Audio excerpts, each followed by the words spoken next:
Andaba yendo chiquillo y eso, y luego la madre también está mayor. Sí,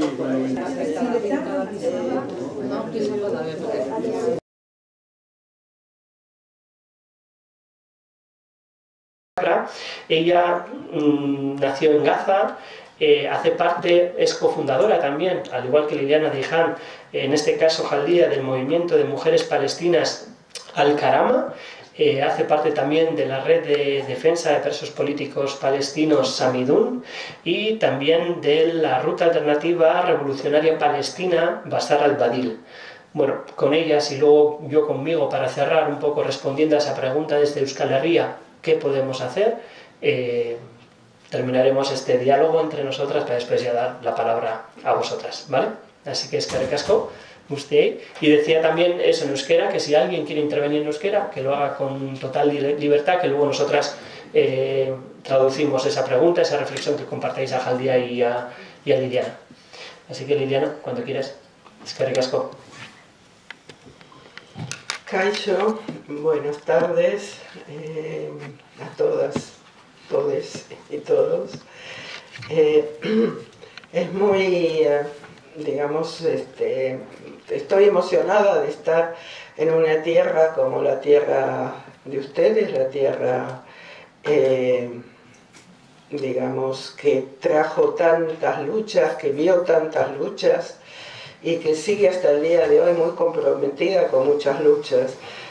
La primera vez que estuve en estos últimos días, en estos últimos meses, muy impresionada, fue cuando hicieron también una acción muy, digamos, impactante, que fue poner la bandera palestina a través con gente, o sea, la gente que estaba construyendo una bandera palestina. Después la acción última que hicieron hace poquito tiempo, donde hicieron, digamos, escuchar la sirena de Guernica y mostrando cómo es vivir con ese sonido. Y creo que es una solidaridad con el pueblo palestino muy concreta y aparte muy creativa. Y eso nos impulsa, la lucha nos impulsa las mejores, digamos, cualidades que tenemos, las cualidades más creativas y colectivas, porque importante en estas dos acciones que han hecho es también el poder creativo y también que sea una fuerza colectiva y realmente se difundió en todo el mundo. Entonces, bueno, estoy muy honrada de poder hablar con ustedes aquí y como bien dijo Eneko, yo soy cofundadora de la Red Internacional Judía Antisionista, como lo ven aquí, IJAN por son de siglas en inglés, International Jewish Anti-Zionist Network, y es una red que se ha creado en 2008 en California, San Francisco exactamente, y que somos judíos y judías de diferentes países europeos y latinoamericanos, estadounidenses, y consideramos que nuestro rol es muy importante, justamente que cuando uno de los temas es la criminalización de la solidaridad. Porque ¿cuál es nuestro rol en este caso? Es realmente mostrar, gritar, escribir, aparecer y decir que la lucha palestina no tiene nada que ver con el antisemitismo.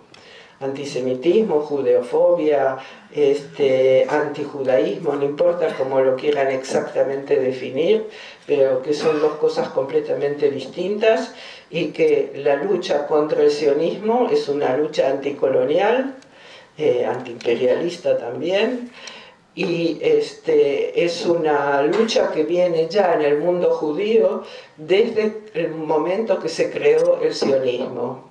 O sea, no es algo nuevo que inventamos ahora, no sé, una cosa de frikis que quieren, digamos, mostrarse originales, pero es a todo lo contrario, es una, digamos, una postura que judíos en diferentes comunidades han adoptado en el mismo momento en que surgió la doctrina sionista. O sea, empezó en 1879, cuando fue el primer congreso sionista.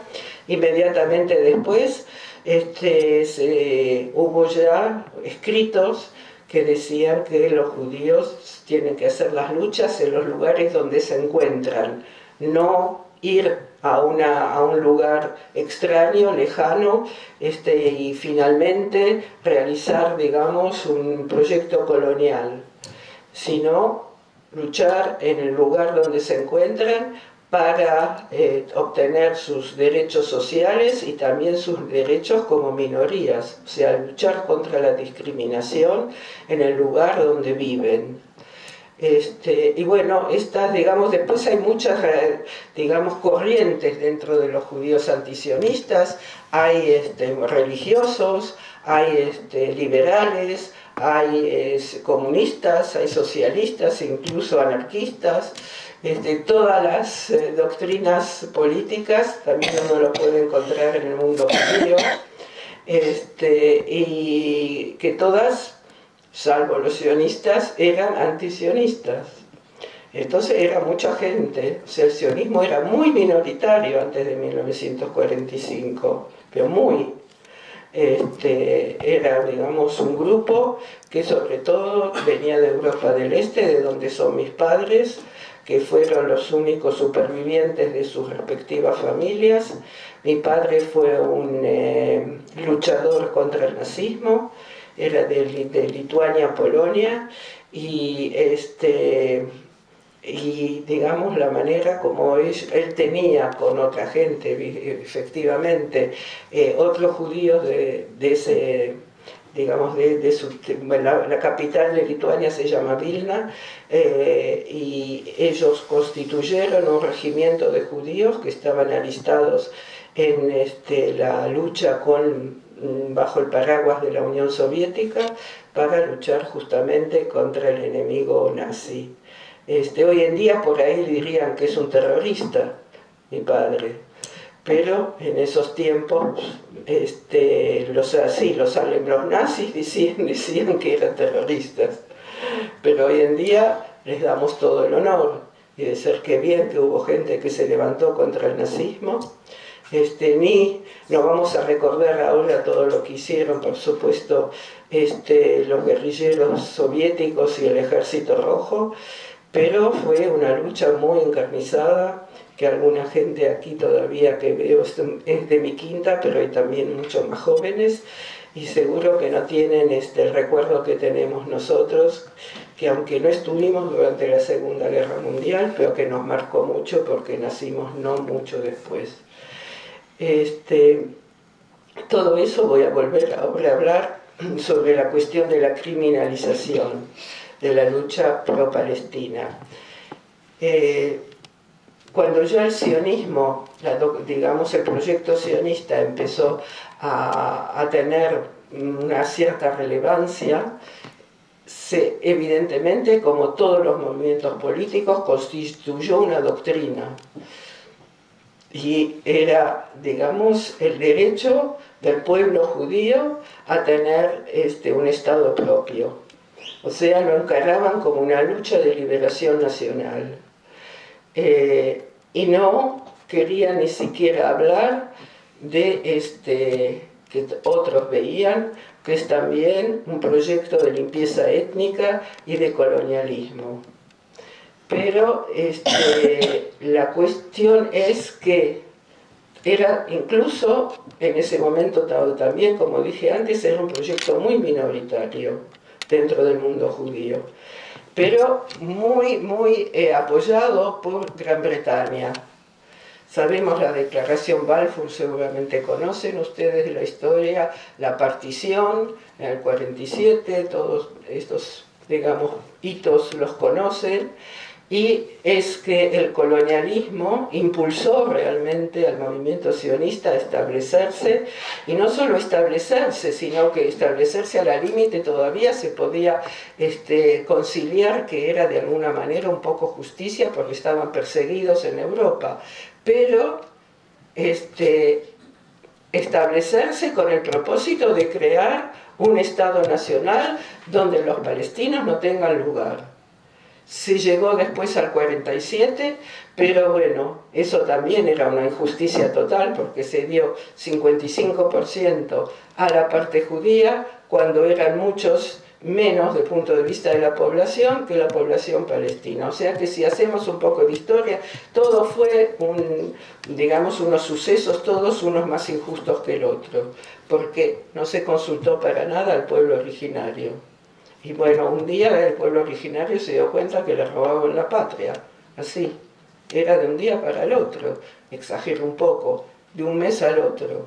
Bueno, pónganse en la situación que uno de repente ve que la gente, un grupo de gente que es en su gran mayoría europea, viene, se lleva tu casa, tus campos, tus casas, tus libros, tus enseres domésticos, y todo pasa al invasor. Y eso con la aprobación de muchísimos países en el mundo, no todos, pero bueno, hay que acordarse que en el 47, cuando se aprobó, la gran mayoría digamos, de los países del mundo no estaban en las Naciones Unidas. Todavía todo África estaba colonizado, Asia también, América Latina menos, pero bueno, estaban bajo la égida también de Londres y de Washington. Entonces se llega a esa situación y tenemos que se constituye entonces la doctrina sionista, que va a mostrar que todo lo que es de alguna manera crítica al sionismo es antisemitismo.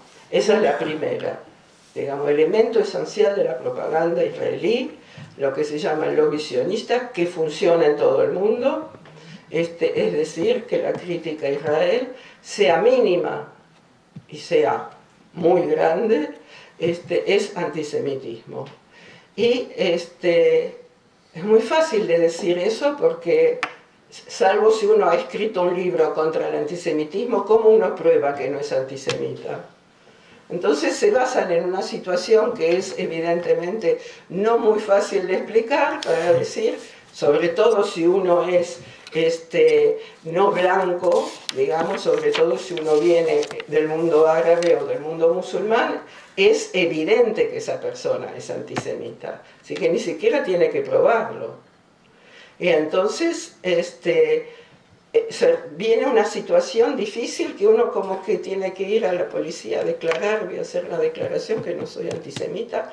Es todo digamos, nudo que se aprovecha el relato sionista para incrementar todo lo que estamos haciendo. A veces con mucha suerte y a veces con poca. Por ejemplo, en Francia, donde yo viví muchos años, empezaron realmente a acosar a muchos movimientos pro-palestinos, y en la gran mayoría, y nos llevaron delante de las cortes, evidentemente diciendo que éramos antisemitas, delito de odio, y después se probó que no había nada de eso, y en la gran mayoría de los casos la gente salió completamente inocentada. Lo que es una suerte, pero siguen. Aquí en el Estado español tenemos que la gente más perseguida, la gente que más persigue es la gente de extrema derecha. Vox son los mejores amigos hoy en día del movimiento sionista. Vox, y también hay gente dentro de las diferentes comunidades religiosas que son, digamos, porque hay que ver que hay muchos sionistas que no son judíos y hay muchos antisionistas que son judíos. Entonces las cosas son, digamos, un poquito, hay que verlas de una manera un poco más vasta y ver que hay una iglesia hoy en día que pertenece al mundo protestante, los evangélicos, que tienen muchísimos adeptos en Estados Unidos y son todos fervientemente sionistas y apoyan con gente, con lobby, con dinero. Y aquí empecé a decir sobre Vox aquí, son declaradamente súper sionistas. Hasta hoy en día, con lo que está pasando, dicen todavía que Israel tiene el derecho a defenderse, punto. Que ni el PP se anima ya a decir cosas así. Y bueno, el lobby sionista hoy en día en el mundo realmente está completamente apoyado por la extrema derecha. Antes era más un movimiento de la socialdemocracia, el movimiento sionista, pero hoy en día es la extrema derecha que apoya. Y entonces, en esta persecución que hay hacia los movimientos de solidaridad con Palestina, todos acompañan. Primero y principal, el lobby sionista. Y después viene todos los que hoy en día siguen apoyando de una manera acrítica al Estado de Israel. Bueno, con un poquito de críticas, pero cuando venimos a lo concreto, no hay nadie. No hay nadie porque Israel es un Estado dependiente. Y que en 2 días, si realmente las potencias que dominan este mundo se meten a decir basta, eso se termina. No les damos municiones, cortamos relaciones diplomáticas, cortamos relaciones comerciales, y bueno, ese país no puede seguir, no tiene una fábrica tan grande de municiones. Hasta Ucrania y Rusia todavía a veces piden armas a otros países, así que imagínense Israel, lo pequeño que es. Son, ¿cuánto? 6 millones de judíos ahí. No es nada, es un barrio en Madrid. Entonces, es normal que hay una posibilidad enorme de hacer presión inmediata sobre Israel. Y no pasa. No pasa porque gente, que los decidores en este mundo, empezando evidentemente por Estados Unidos, pero que sigue también la Unión Europea, es una necesidad de defender a Israel a todo precio, aunque no están contentos ahora que esto ya se le está yendo de las manos a Netanyahu, que ya está demasiado feo lo que está pasando, pero no hacen nada. ¿Por qué? Porque es una parte, digamos, del espectro del mundo occidental que tiene una visión que el sur global, donde están los palestinos, no merecen tener los mismos derechos que los otros. O sea, si se portan mal y son realmente, bajan, digamos, toda su dignidad y están dispuestos a aceptar todas las condiciones que Israel quiera, todavía se les puede ayudar un poco con ayuda humanitaria. Pero si quieren su dignidad y se sublevan y dicen aquí estamos y tenemos una identidad nacional, el sionismo no lo puede aceptar porque tiene esa visión que toda la tierra palestina, o sea, la tierra santa, todo pertenece, dicen ellos, al pueblo judío. Bueno, aquí me están señalando que tengo que pasar la palabra. Quisiera todavía charlar un poco más, pero bueno, no espero que nos sigamos viendo en las preguntas, si tienen, o comentarios.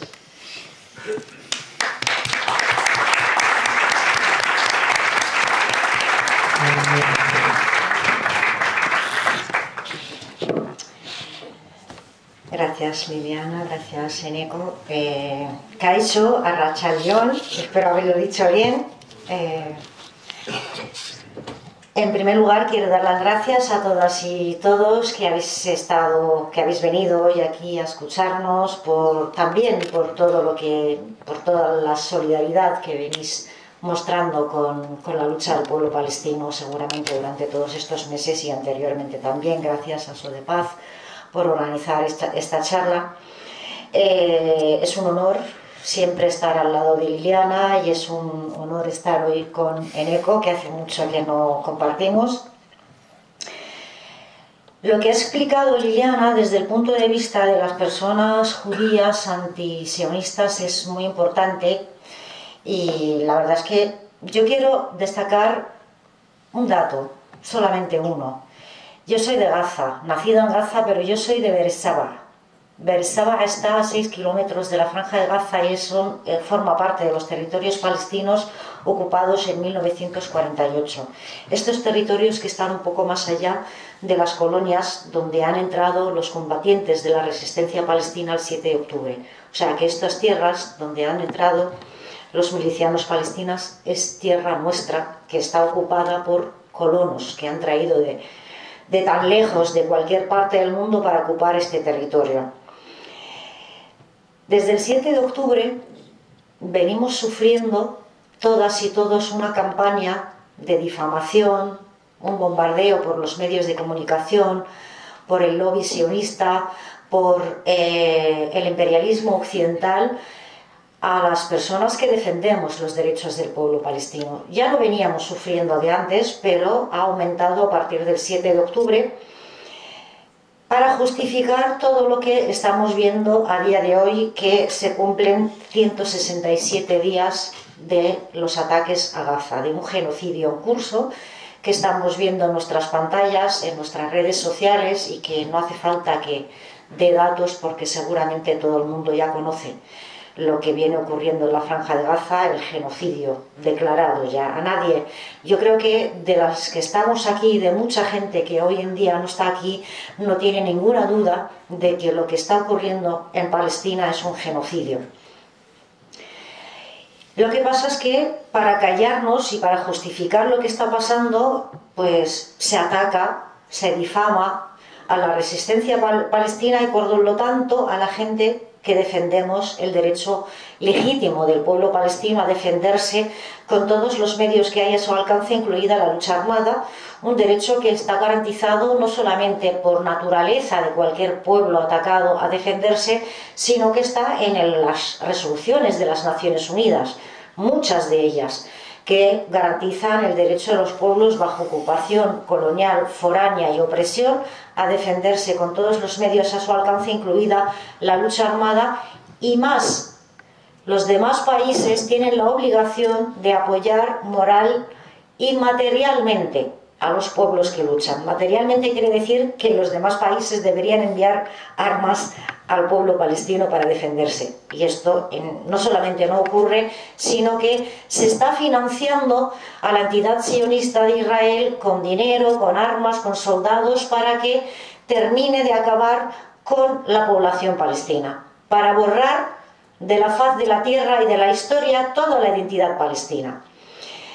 Para hablar de lo que ha ocurrido el 7 de octubre, por si a alguien le quedan, yo estoy segura de que de los que estamos aquí nadie le cabe duda, pero para discutirlo con gente fuera que a veces nos discuten y nos dicen que es que los palestinos han empezado, si es que Hamas ha atacado, que esto, que lo otro, las noticias falsas que han difundido con los bebés decapitados, las violaciones de las mujeres.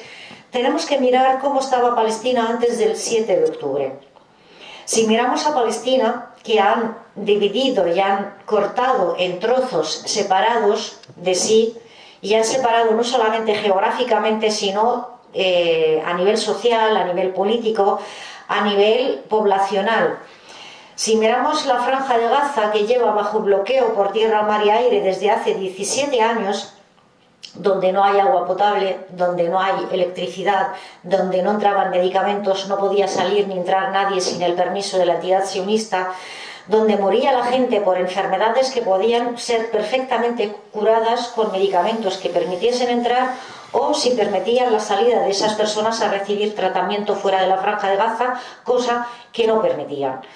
Si miramos a Cisjordania, vemos que la han convertido en unos bantustanes separados los unos de los otros, donde los soldados y los colonos, armados hasta los dientes, podían entrar cuando les viniera en gana y atacar y asesinar a mujeres, a hombres, a niños, a quemar árboles, a cortar olivos, a incendiar pueblos enteros, como pasó hace unos meses en el pueblo de Hawara, cerca de Nablus. El ejército sionista entraba en los campos de refugiados con sus aviones, con sus bulldozers, con sus tanques, arrasaba todo el campamento, el campo de refugiados, levantaban hasta el suelo el asfalto de las carreteras o las calles para impedir que haya una posibilidad de vida dentro de los campos de refugiados. Cuando vemos los territorios ocupados en el 48, vemos que hay pueblos o poblaciones o aldeas de beduinos que habían sido arrasadas durante varias veces. De hecho, uno de ellos es muy conocido, Al-Araqib, que ha sido destruido más de 200 veces. 200 veces demuelen la aldea, el pueblo vuelve a levantarla, vuelven a demolerla y así durante muchísimos años.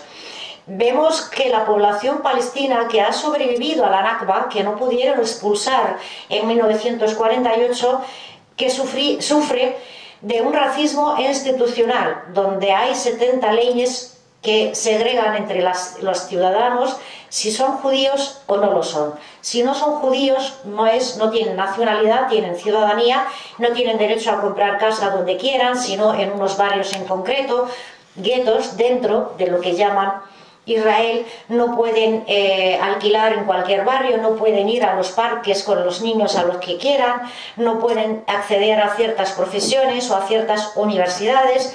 Y cuando miramos la situación de Jerusalén, que estaban llevando una política de judaización desde hace muchos años, desahuciando barrios enteros como el barrio Sheikh Jarrah o el barrio del Silwan, expulsando a la gente de sus casas para traer a colonos de Estados Unidos o de cualquier parte de Europa para instalarlos en las casas de los palestinos.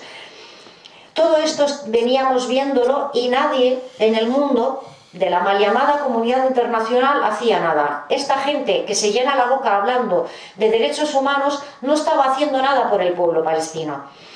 Veíamos a los líderes sionistas salir ante los medios de comunicación y en instituciones internacionales como el Consejo de Seguridad de Naciones Unidas, en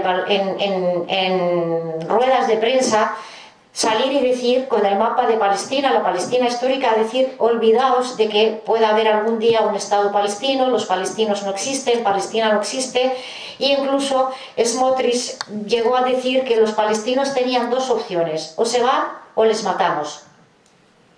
Y nadie reaccionaba a todo esto. Y veíamos que los países árabes, no solamente los países occidentales, sino los países árabes, los países vecinos nuestros, estaban normalizando y estaban firmando acuerdos y convenios que obligaban ya para siempre a sus países y a sus pueblos a normalizar con esta entidad, de negociar con ellos, de intercambio de militar, tecnológico, comercial, de todo tipo, y había que hacer algo. Veíamos que en las prisiones israelíes, que teníamos a 5.500 personas, presos y presos, estaban endureciendo las condiciones de las prisiones. Teníamos a 41 mujeres, a unos 200 niños, a 300 personas enfermas con enfermedades terminales como cáncer y otros tipos de enfermedades crónicas que no recibían medicamentos, tratamiento médico.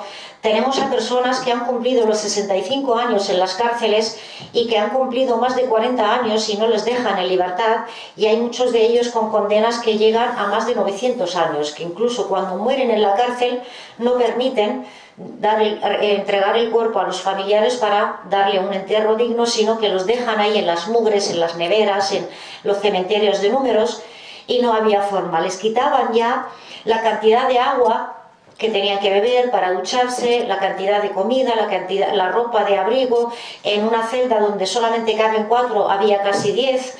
Les restringían las visitas de las familias, cuando anteriormente era una visita al mes, ha pasado a ser una sola visita cada 2 meses, y solamente para la mujer o el cónyuge, los hijos o los padres, y si el preso hacía cualquier cosa, le castigaban con retirarle el derecho a visita.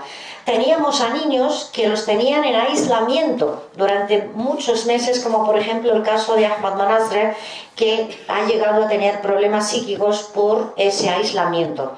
Toda esta situación, y nadie hacía nada, y por lo tanto era responsabilidad de la resistencia palestina a hacer algo. Por eso siempre decimos que lo que ha ocurrido el 7 de octubre, esa valiente iniciativa por parte de la resistencia palestina, conformada por varias facciones de la resistencia, unas islamistas y otras de la izquierda y otras liberales en conjunto, era necesaria esta operación. Y esa operación ha vuelto a poner la causa palestina en la agenda mediática y en la agenda política del mundo. Ha obligado al mundo a volver a hablar de la causa palestina. Y las que estamos defendiendo la lucha y el derecho a la lucha del pueblo palestino también nos vemos perseguidas por muchas partes. Como bien ha explicado Liliana, el tema del antisemitismo es la etiqueta fácil que nos ponen a cualquiera de nosotros cuando decimos que el pueblo palestino tiene derecho a defenderse. Quien no tiene derecho a defenderse es la entidad colonial, el Estado ocupante. Los Estados no tienen derechos, los pueblos sí, las personas sí, pero los Estados no tienen derechos. Y un Estado ocupante no tiene derecho a defenderse de un pueblo ocupado que lucha contra la ocupación. Esto es lo que tenemos que tener en cuenta todas y todos a la hora de discutir con gente que nos acusa cuando defendemos el derecho del pueblo palestino a defenderse. ¿Qué tenemos que hacer? De forma organizada, seguir con las marchas, las concentraciones, las manifestaciones, todo tipo de actividades, todo suma. Hacerlo de forma organizada, forma colectiva, luchar juntas, no parar, porque ellos lo que quieren es que nos cansemos y pensemos que no vale para nada todo el esfuerzo que estamos haciendo. Sí sirve. Lo que pasa es que hay que seguir, y hay que seguir escalando, y hay que seguir creando ideas nuevas para obligar a nuestros gobiernos, a nuestros representantes, ya sean autonómicos, a nivel estatal, a nivel europeo, a nivel mundial, de que con nuestro voto, con nuestra voz, con nuestros impuestos, no pueden seguir participando y siendo cómplices de un genocidio, porque todos, al fin y al cabo, después van a ser juzgados por esta participación y esta complicidad.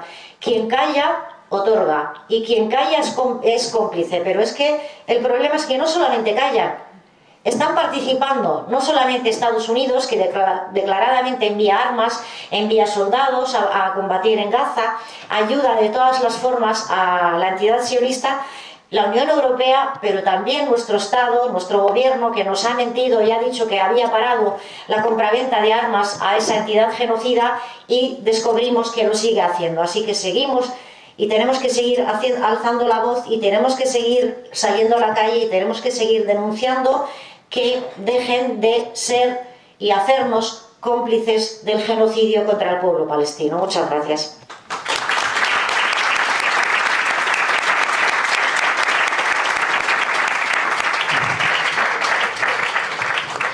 Bueno, eskerrik asko Jalía, muchas gracias también Liliana por vuestras intervenciones. Bueno, a mí ahora yo creo que Jalía ya lo ha introducido un poco, ¿no? El que podemos hacer desde aquí, cómo podemos responder y presionar a nuestras instituciones, a nuestros gobiernos, ¿no? Para que dejen de ser cómplices del genocidio palestino y de ese proyecto colonial sionista. Yo hago parte lo habéis visto en el cartel, del movimiento de boicot, desinversiones y sanciones al Estado de Israel. Voy a hablar un poquito sobre la campaña, pero antes sí quería poner un poco en contexto en qué momento surge esta campaña. Esta campaña nace en el 2005, nace impulsada por más de 100 organizaciones de la sociedad civil palestina, ¿vale? Es una campaña que nace desde la sociedad civil palestina, y en un momento además como muy determinado, ¿no? Que también yo creo que marca la historia también del pueblo palestino, ¿no? El pueblo palestino venía de unos acuerdos de Oslo, porque luego esto suele ser también una pregunta recurrente en muchas de las charlas y conferencias: ¿qué pasa con esa idea o esa propuesta de un Estado o dos Estados?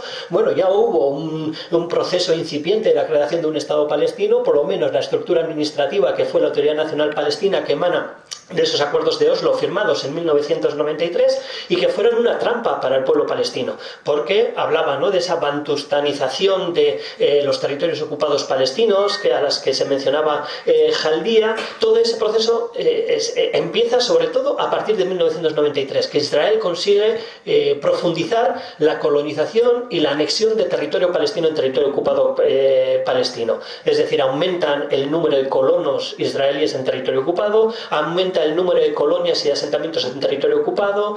Palestina, lo que se conoce hoy como Cisjordania, se zonifica en 3 zonas: la zona C bajo control de la Autoridad Nacional Palestina, la zona B bajo control civil palestino pero militar y de seguridad israelí, y la zona A, que sería la que está bajo control, no sé cómo, si lo he dicho al revés, ahora me he liado. Creo que la zona C es la que controla los palestinos, al revés, eso es, la zona C es la que controla Israel, civil y militarmente, la zona B es bajo control mixto, eso es, y luego la zona A es la que controla la Autoridad Nacional Palestina. Pero en definitivas cuentas, esa Autoridad Nacional Palestina no es ni autoridad, ni es nacional, ni es palestina, ¿no? Y es lo que lleva también a la sociedad civil palestina a decir: no nos sirve con esta estrategia, estos acuerdos de Oslo no nos sirven. En 2001 estalla la segunda intifada, hay una situación de hartazgo. A partir del 2002 el Estado sionista, la entidad sionista, empieza a construir el muro del apartheid,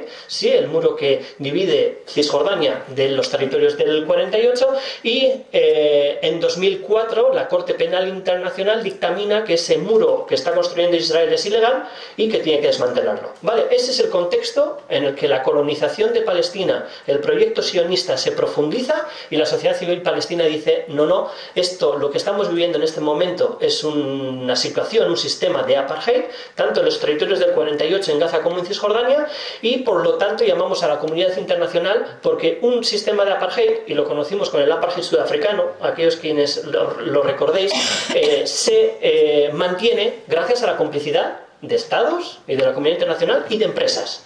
Entonces, es cuando la sociedad civil palestina dice: vamos a hacer un llamamiento a la comunidad internacional para que inicien, ¿no? Impulsen una campaña de boicot, desinversiones y sanciones contra el Estado de Israel.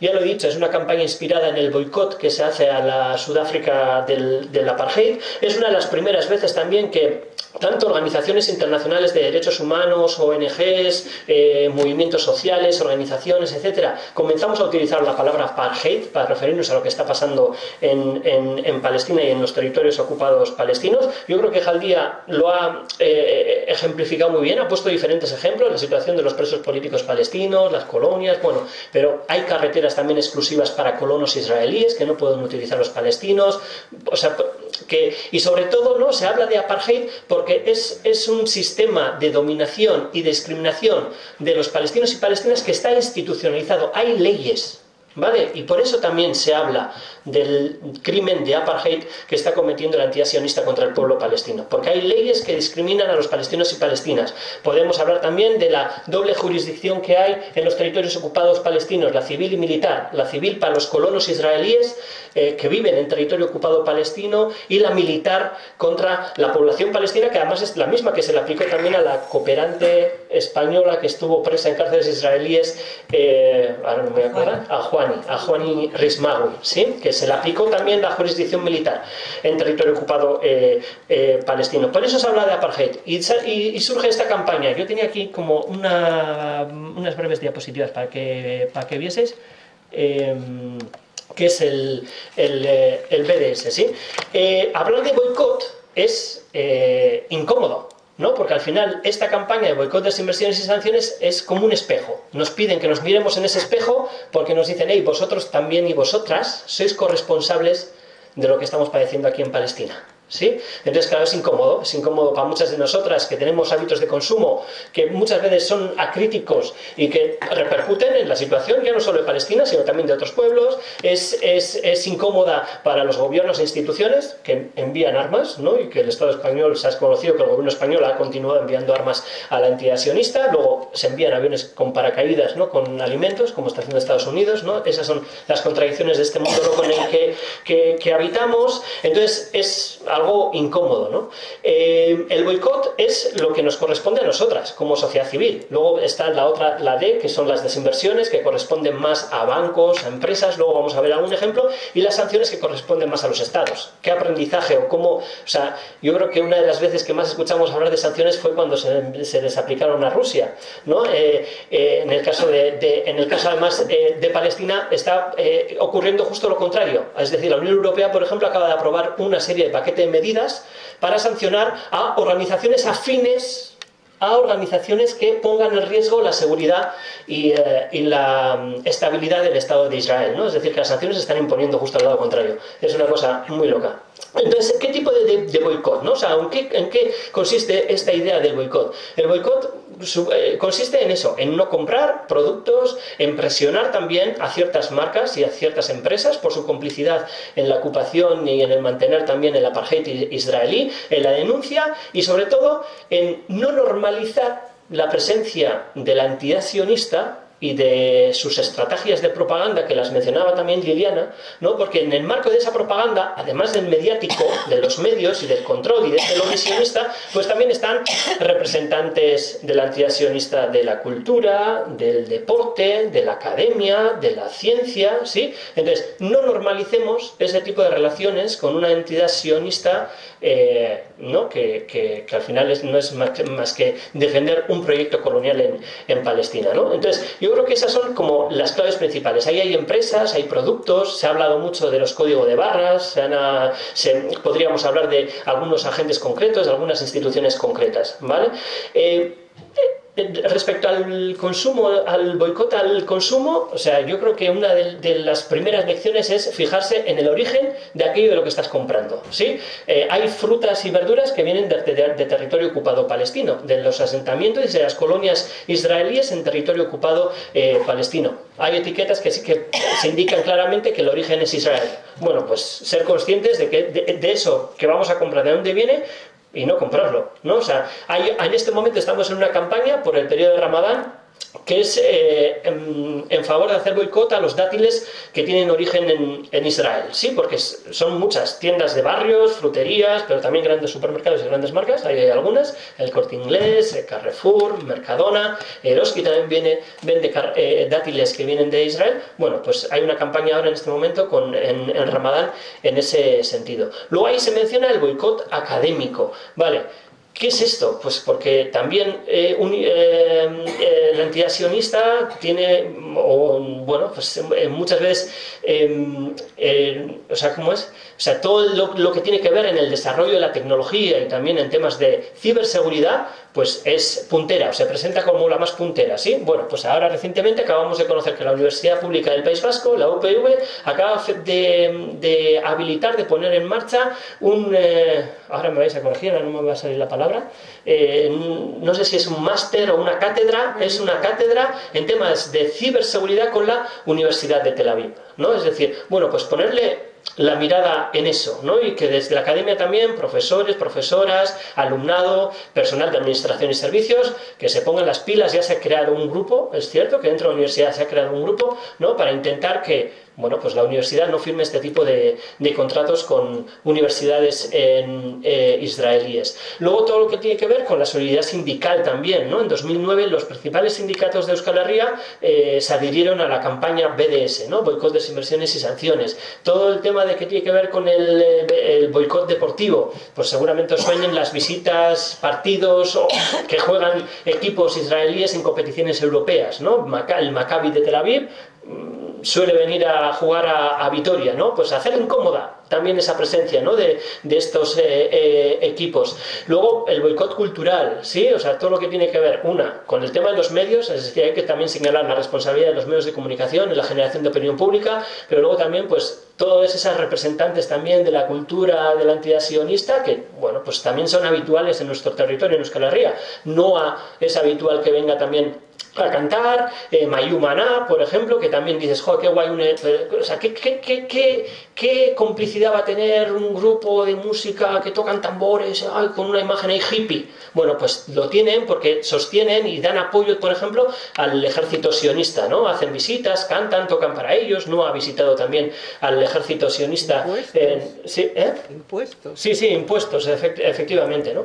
Y luego está todo lo que tiene que ver con el boicot institucional, ¿sí? Es decir, que que los ayuntamientos aprueben mociones de solidaridad con el pueblo palestino, de no colaboración, todo lo que tiene que ver con la compra pública, ¿sí? Bueno, pues hay una serie de elementos que son muy importantes del boicot que nos corresponden también a nosotras como ciudadanos y ciudadanas. Y una cuestión importante también es, que creo que tiene que ver mucho con lo que nos ha contado Liliana, es decir, es que el boicot o este tipo de solidaridad activa con Palestina, incluso el decir que el pueblo palestino y defender que tiene el legítimo derecho a ejercer la defensa, ¿sí?, frente a la entidad colonial, no es antisemita. Y yo creo que eso es súper importante, ¿vale? O sea, si algo es la campaña de boicot, desinversiones y sanciones a Israel, es una campaña anticolonial, es antirracista, antiimperialista, ¿sí? Entonces, yo creo que quedarnos con esas ideas también, o sea, creo que son súper importantes para cuando salgamos aquí de esta sala. Luego, desde Palestina, ¿qué nos dicen? Porque seguramente habréis visto después del 7 de octubre que en redes sociales han abierto listados infinitos de marcas, de productos, de cosas, ¿no? Que dices, ostras, es imposible hacer boicot a todo esto, ¿no? Entonces, ¿qué se nos dice? No, intentar un boicot centrado, un boicot situado, elegir 5 o 6 marcas, ¿sí? Intentar que desde la movilización popular se pueda hacer presión a esas marcas, ¿no?, para conseguir victorias. Lo importante en esto es conseguir victorias, ¿sí? Que haya marcas, que haya empresas que se retiren, que retiren sus inversiones del territorio ocupado palestino, etcétera, que retiren su apoyo incondicional a la entidad sionista, etcétera, ¿vale? O sea, creo que esta idea también del boicot situado es súper importante. Y aquí hay algunas imágenes de marcas también que representan en qué momento está también la sociedad civil palestina en lo que nos piden, ¿no? ¿A qué hay que hacerle boicot? Bueno, pues ahí hay boicot al consumo, pues AXA, Puma, Carrefour, HP. El tema de HP suele ser complicado, ¿no?, porque los ordenadores los cambiamos cada mucho tiempo, ¿no? Pero bueno, el día que vayamos a cambiar de ordenador, pues pensarlo. Incluso la universidad también se lo puede plantear. La universidad, ¿quiénes son nuestros proveedores? Pues igual a HP no hay que comprarle los ordenadores. La universidad sí tiene muchos más ordenadores que nosotras. Entonces, Chevron, Caltex, Texaco, SodaStream, Siemens. Luego hay otros boicots que no son boicots directamente, pero sí son de presión. Ahí están Google, hay vida más allá de Google, hay otros tipos de buscadores, ¿vale? Es verdad que el boicot no da alternativas, solo dice que hay que hacer boicot, pero hay más vida más allá de Google. Luego Amazon, Booking, Airbnb, ¿por qué? Pues porque ofrecen también apartamentos y alquileres en territorio ocupado palestino, ¿sí? Entonces, son clave. Disney dio una donación, o sea, bueno, no sé si me lo podía esperar, pero la verdad que en estos 5 meses me he sorprendido con muchas cosas de las que han ido pasando y he visto. Disney hizo una donación de $2 millones a las víctimas de la acción del 7 de octubre en Israel. Entonces, bueno, es también parte de esa campaña de presión. Y luego también hay otros objetivos de boicot más popular, ¿sí?, que no entran dentro de la estrategia del movimiento, pero que si se hacen, pues están bien, ¿no? Pues es el tema de no consumir y hacer boicot a McDonald's, Burger King, ¿no? Pues todo el resto de marcas que veis ahí, Papa John's, que además seguro que no es casualidad, pero todas estas marcas se nos hacen conocidas.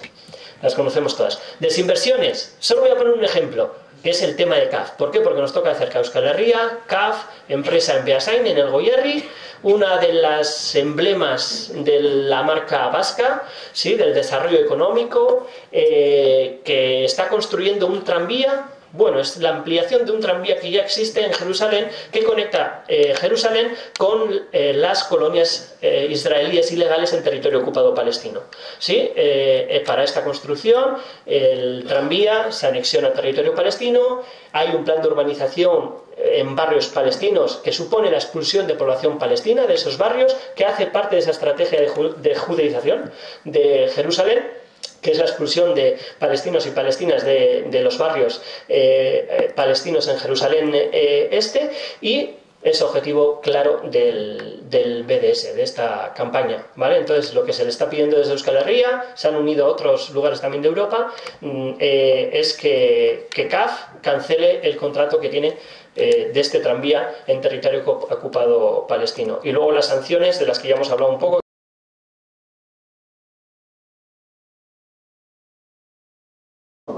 Que dice que espera que de aquí a 100 años que empieza a cambiar. Proposatuko nuke boikota Alemaniari, Austriari También propone el boicot a Alemania, Austria. Bueno, desapercibitua pasatzen ari da, eta oso kontutan hartzekoa da. Porque está pasando desapercibido y que hay que tenerlo en cuenta. Sí, responder Liliana, si queréis, Jalía.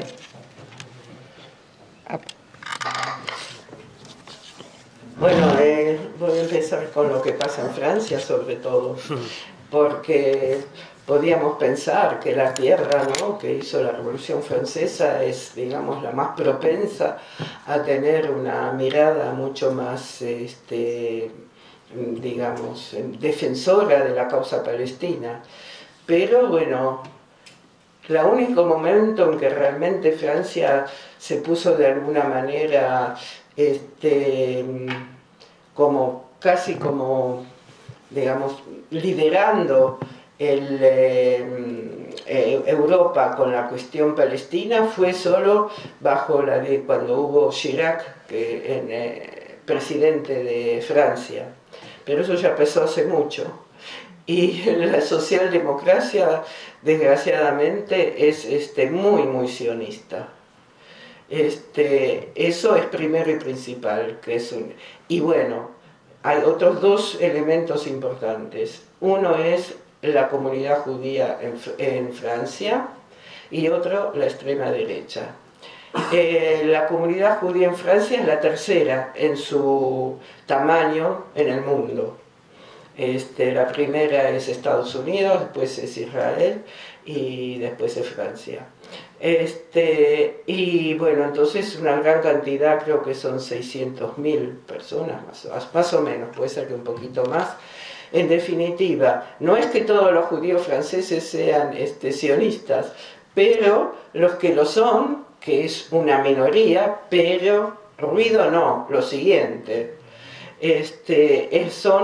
Tienen mucha influencia, sobre todo en los medios, y bueno, entonces también, como muy bien dijo la compañera, combinan todo su, digamos, su racismo, sobre todo islamófobo, pero en general los no blancos, con la causa palestina, y dicen que son los no blancos que apoyan la causa palestina porque son antisemitas, porque como son en general, digamos, musulmanes, no todos, porque por ejemplo los latinoamericanos no son musulmanes, pero bueno, no son blancos.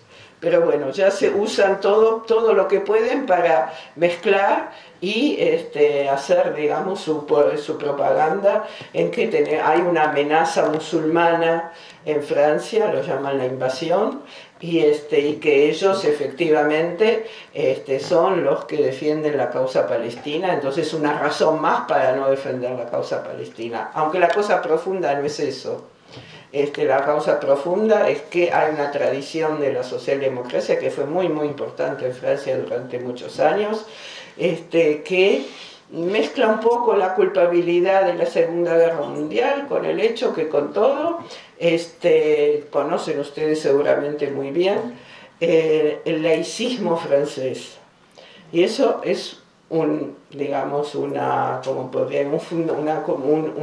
pieza fundamental de lo que es en general pensamiento en Francia, esa antirreligiosidad muy, muy pronunciada.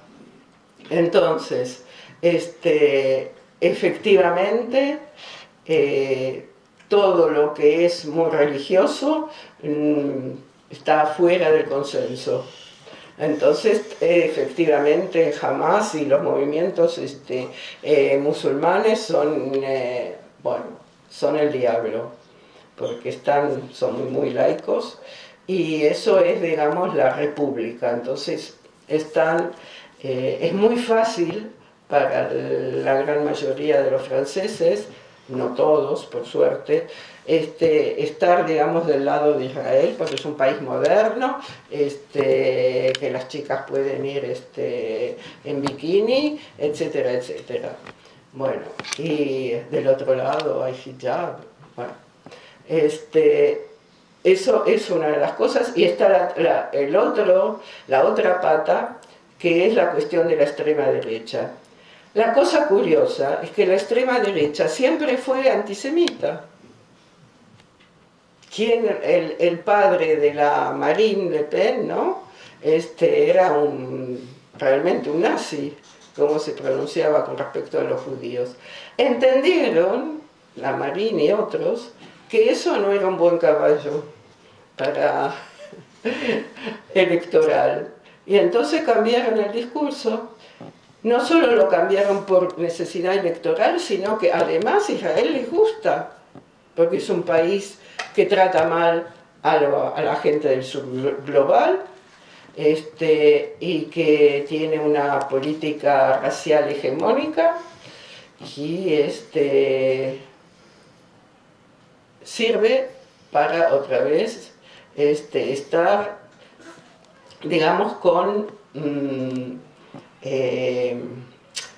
criterios realmente fascistas, que es un Estado militarista, neoliberal, todo para que la extrema izquierda, la extrema derecha le guste. Entonces, todo eso es y hay muchos intelectuales, por la cuestión de la antirreligiosidad, que se prestan a este juego. O sea, no lo hacen porque les pagan, sino que están convencidos, que es lo peor. Si alguien son convicciones, es muy difícil mover a la gente. Entonces tenemos que, hay una constelación, tenemos por otro lado, pues yo soy, digamos, desde el punto de vista de mis papeles, soy francesa. Entonces tenemos la suerte de tener el partido de Jean-Luc Mélenchon, la Francia insumisa, que se está ahora revelando realmente como un guardián de los derechos de los palestinos y de una manera muy, muy contundente contra el racismo. Pero bueno, es un movimiento importante, pero es minoritario, no es marginal, pero es porque casi se ganan las elecciones presidenciales. Pero bueno, salvo ellos hoy en día, todo el resto del mapa político realmente son enemigos. Y pasando ahora a Alemania, en Alemania hubo un vuelco, porque hubo un tiempo, yo me acuerdo bien, porque con mi grande edad, donde había una izquierda muy militante y muy pro-palestina. Todo eso desapareció, increíble, así, hace unos 5 años, ya como si nunca hubiera existido. Bueno, se acuerdan también, seguramente algunos, de Ulrika Meinhof y bueno, toda esta gente que estuvo haciendo, digamos, unas políticas muy, muy confrontativas con el régimen y muy antiimperialistas, pero igual, aunque no hablemos de ellos que eran un grupúsculo, pero en Alemania estaba lleno de grupos muy militantes y muy antiimperialistas. Ahora todo eso desapareció casi. Está todo, digamos, la gente que hasta el día de hoy se consideran de izquierda son sionistas. Yo no voy a olvidar de mi vida cuando fui a una manifestación de 1 de mayo en Berlín hace unos 10 años y de repente veo la bandera israelí y las compañeras alemanas me dijeron: no te desmayes. Digo, ¿pero qué? Eso no se ve en ningún lugar, ni en Argentina, ni en ningún lugar. Me dijeron: hasta aquí hay grupos así, que son por los derechos de los obreros, pero que son sionistas. Y son ahora en Berlín, porque no es en toda Alemania, pero en Berlín, por ejemplo, la represión es muy, muy ardua contra especialmente en Berlín, contra los movimientos pro-palestinos.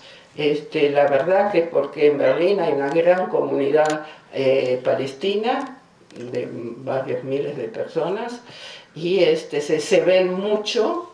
Entonces otra vez se combina como la cuestión, digamos, de la discriminación racial con la cuestión palestina, y la verdad que lo triste en Alemania que no es la extrema derecha que está haciendo toda esa persecución, es realmente, digamos, el centro, si se quiere, y de la izquierda de lo que queda, que son los que están ahora en ese cuadro de represión, y ni hablemos en Austria y bueno, en tantos y Polonia. Bueno, tenemos para elegir.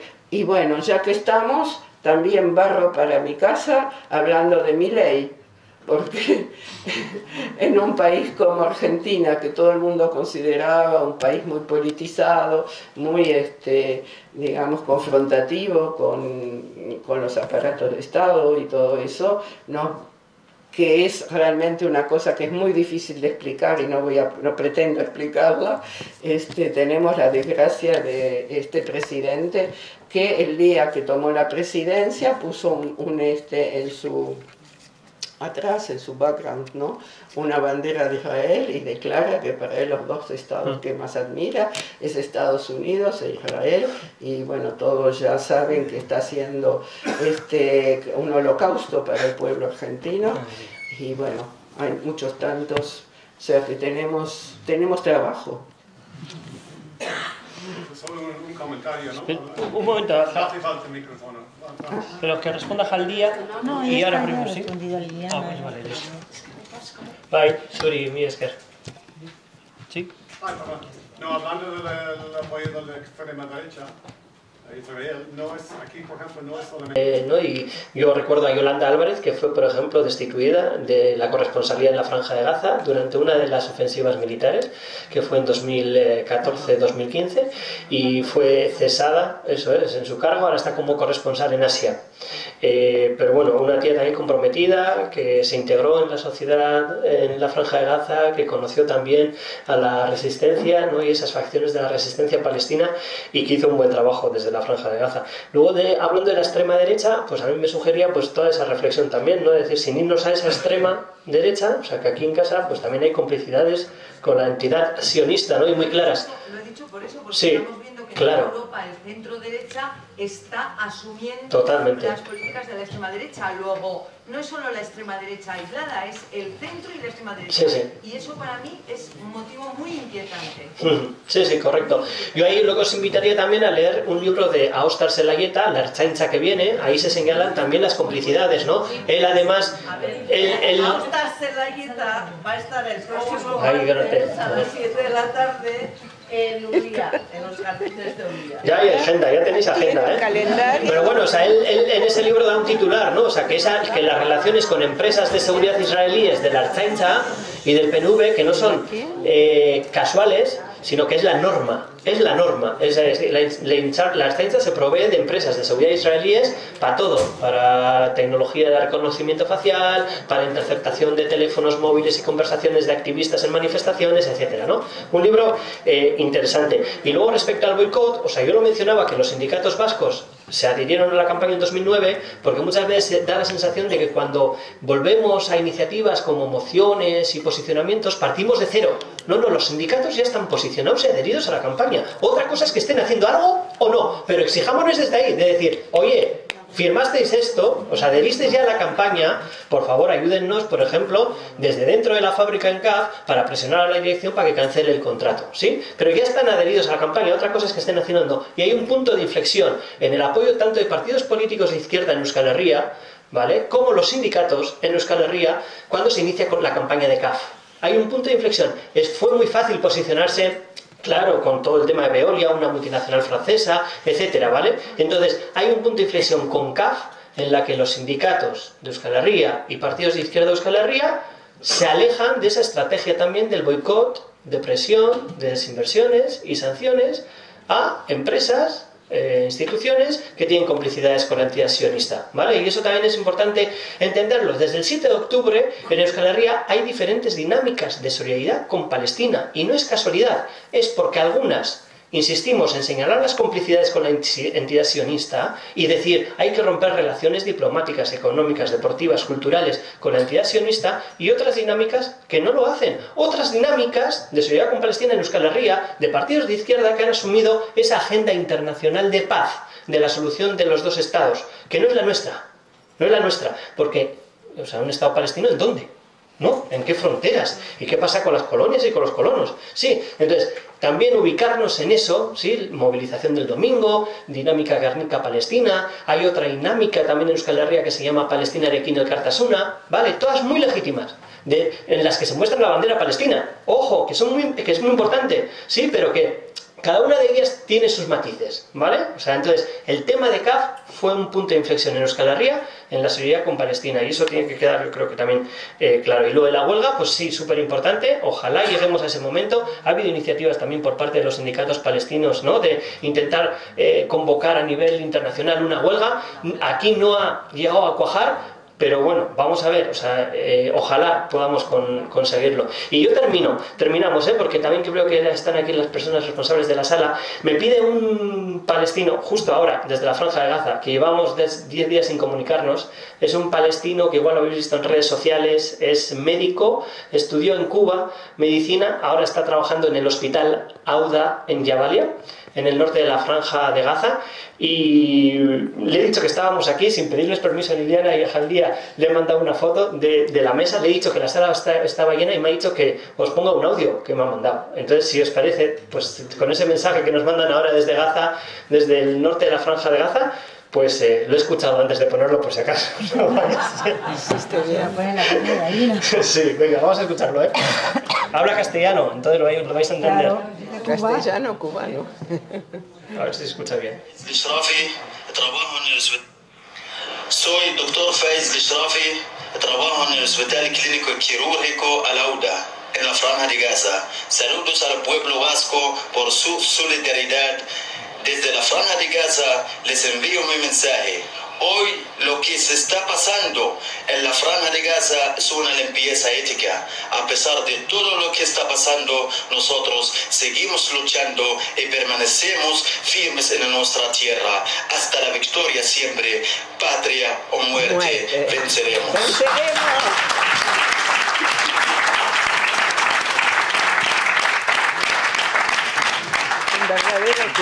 Pues es caricasco. Le mando este aplauso de vuestra parte a él.